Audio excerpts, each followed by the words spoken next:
Welcome back to the Urban Preparedness Channel. I am your host, the Urban Cockroach. We're back here on the range with Dirty again today. We're going to do a little bit of competition shooting. We got some slat boards up and a bunch of plinking targets back here. And we're going to do a couple of drills and run through that. And we hope you enjoy the show. Alright, so right now I'm using one of these rifles I just borrowed from Dirty. His armory is significantly nicer than mine. He's been collecting weapons a whole lot longer. So we're going to give this guy a try. And we'll talk about his weapon system here in a second. Oh. See?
Right. Very nice, very nice. Alright, so Dirty's going to go through a run himself. Yep. Here we go.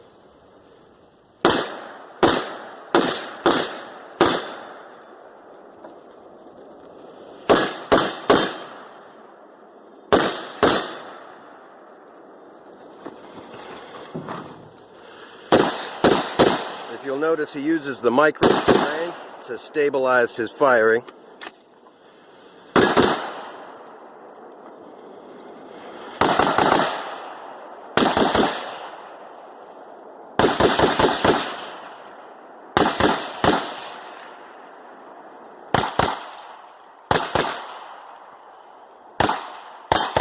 As you can tell, instead of operating a reload on that rifle system, it was quicker to simply switch to his secondary.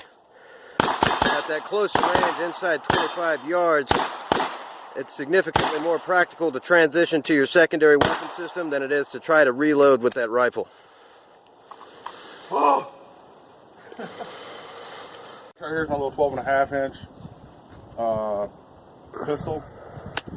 Nice little SB tactical brace. Arrow lower.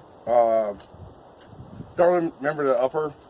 As you see, I rattle canned it, so it doesn't really matter. This started out as a budget build, and over the time, after a drop-in trigger, some mag pull equipment, it turned out to this nasty little monster right here. I love this thing. It runs smooth. Sometimes the PLF trigger does get a little squirrely on me. Don't worry, it's all legal. So, you know, it's all good. 45 degree throw lever.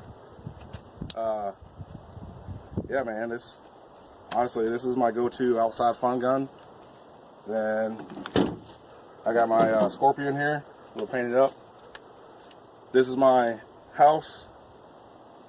Protect my house situation. It's a 9mm.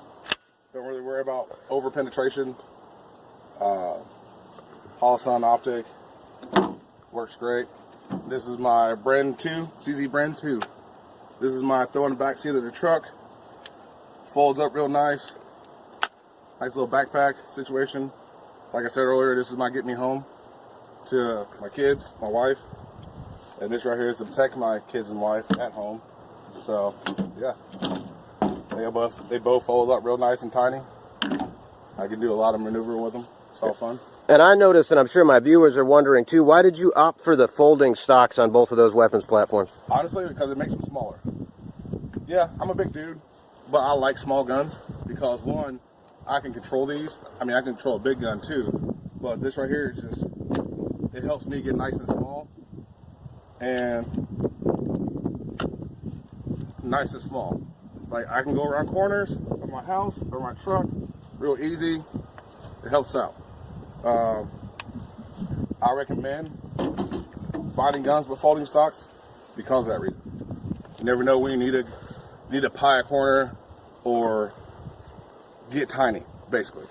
All right. While me and you are both military veterans and know exactly what you mean by pieing the corner, can you demonstrate that for my viewers so they know what you're talking about? All right, so as y'all see in my truck, this is my corner. All right, I'm coming, I stop, and literally get as small as I can, come down the side. Okay, I can still see. I see everything here without putting me out in the open. I can still get a solid look on a target if I need to, and then I can come out. Real nice and easy, folded stock and all. And yes, it runs folded. So. Now, do you ever deal with any sort of ejection problems when you have the stock folded forward? Not really, actually.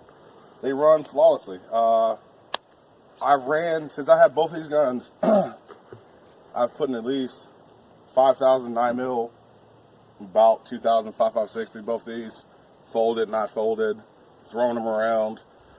One's painted, so yeah, y'all might get a little angry with that, but it's my gun, so I do what I want. And I just paint it for no reason, because I wanted to, literally. It doesn't help me camouflage anything. All right, so here we are back in the war room. I hope you enjoyed our shooting today. We showed you a little bit of fire and movement. We showed you some weapon transition drills. But if you'll notice, both myself and Dirty do have two very similar but slightly different shooting principles that we utilize while we're fire and moving in an urban environment. If you'll notice, Dirty uses the walls, window sills, things like that to support his weapon. He does this, he comes from an 03 background. He's infantry. Their major tenet is locating, close with, and destroy the enemy by fire and superior maneuver. So you'll notice that he's very aggressive in his movements. There's not a lot of stopping and pausing. There's very little observation, thought process that goes into it, since most infantry maneuvers are very aggressive, very straightforward. Whereas the more clandestine types of movements and operations are very conscious of where your barrel is sticking forward, trying to maintain not being spotted for as long as possible. So that's why I like having guys like Dirty come on the show. You can see the drastic differences of accomplishing the exact same task. But the basic tenets are almost identical. The way that we lean into the rifle is very similar. The movement across the field is very similar. Utilizing that bits of micro-terrain, very similar. So there's a lot of things that are really, really close. But as you can tell, even with two very similar backgrounds, we have slight differences in the way that we move and operate. So I hope that you enjoyed the show. I hope you learned a little something. Go ahead, drop down to the bottom, hit like, hit subscribe, and come back and see us next time. If you had anything that you wanted us to do different, drop it in the comments down below, and I respond.